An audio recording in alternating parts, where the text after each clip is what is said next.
I am so glad that the vote went the way that it did, because it means I get to talk about politics. There will be a little bit of touching on possibly religion and sexuality as well. But let's just go ahead and jump right into things, because you already got a bit of a sneak peek. $8 million for making mice transgender. This is real. And here's the thing, it isn't real. As Flo was so kind to mention in her introduction, I am really, real life, I am considered to be an expert in laboratory animal research throughout pretty much all of North America. And other people who are as experienced as I am, we all heard him say this, and you know what we all thought? More than that, we thought that it was a slip of the tongue. We thought he meant something else. We thought that he meant transgenic, not transgender. Now, transgenics, this is something that's really cool, and I am nowhere near an expert on transgenics. But what transgenics is, they actually use bacteria to take DNA from one animal and implant them into another animal. They can do this from plants to plants, plants to animals, animals to plants. They can take human DNA and put it into a mouse. And it's not just random, it's really precise. So if you've got a researcher who's studying, say, liver disease, they can take human liver DNA and implant it into a mouse, and now that mouse has a human or humanized liver.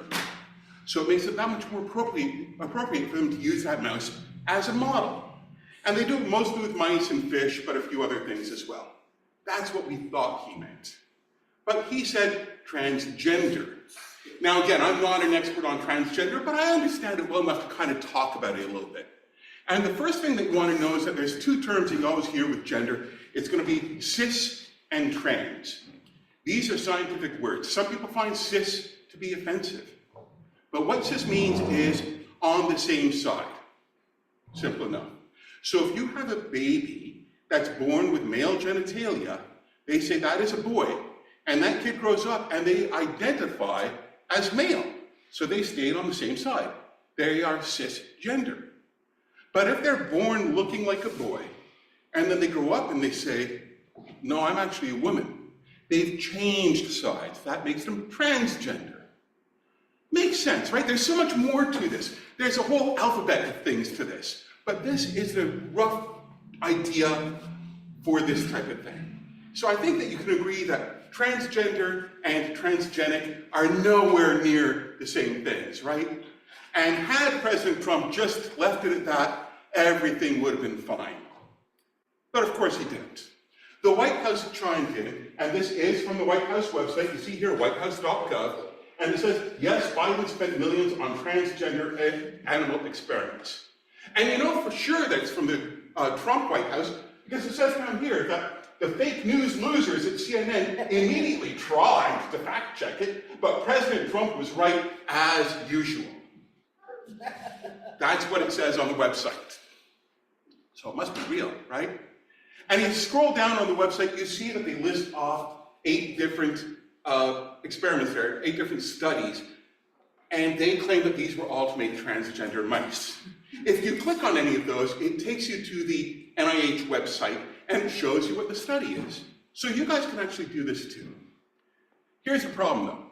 Studies on the NIH website aren't meant for you guys. You're allowed to go look, but it's meant for people who are experts. You need to have at least a degree in biology to understand anything that's going to be seen here. And I don't have that, so I'm not an expert either. What did I do? I went on ChatGPT, and I asked ChatGPT, I said, I'm going to paste the title, abstract, and public health relevance statement for a research study below. Please explain at a high school level what the goal is of this project and if it makes mice transgender. Very clear question, right? And I want to keep it at high school level so we can all understand it, right? Well, what did it say about the first study? Does it make mice transgender? No, the study does not make mice transgender in the way humans experience gender identity. Mice do not have gender identities or social roles like humans do. What the study does is change hormones levels in male mice to see how their immune systems respond, just like medical researchers do with other studies on hormones and health. The goal is to understand biological effects, not to change the identity of mice. So that first one, does it make mice transgender? No.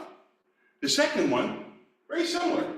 This research is focused on biology, not social or psychological aspects of gender. It says there, mice don't experience gender identity.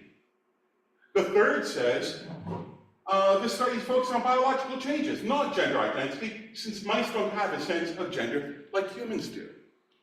The rest do the same type of thing. So there's no way that he made a mistake and accidentally said the wrong thing. No, they doubled down. They persevered with that opinion that he meant that they were creating transgender mice. But it is impossible. Why do I bring all of this up? So you may have noticed we're heading into an election cycle. As we are going along over the next several weeks, and we are listening to hopefully every major party and every major candidate out there. Hopefully you're listening to all of them. If they say something that really resonates with you, that you think, that is something I agree with, do me a favor, fact check it a little bit. Take their statement and trace it back to their source and reference that to an expert, because you need experts. The expert will be able to tell you whether it's factual or not. And if what they said doesn't line up with the expert, then all what they're doing is saying what they want you to hear, or what they think you want to hear. If they make an accusation against one of their counterparts, fact check that too. Trace it back. Say, does it make sense? Is it real? I don't care how much it resonates with you. Check with it anyhow, because if you have strong feelings either way, it's worth knowing whether or not it's based in fact. That way, hopefully, we end up with someone in charge where they're actually telling us the truth, not just what we want to hear, where they're willing to stand behind what they say because it's true, not just because they want to double down. And hopefully that means that we'll end up in a better overall society, rather than just going along and listening to what it is that the powers that be happen to say. So don't just take things at face value. Do a little fact checking, and please find an expert. Madam President.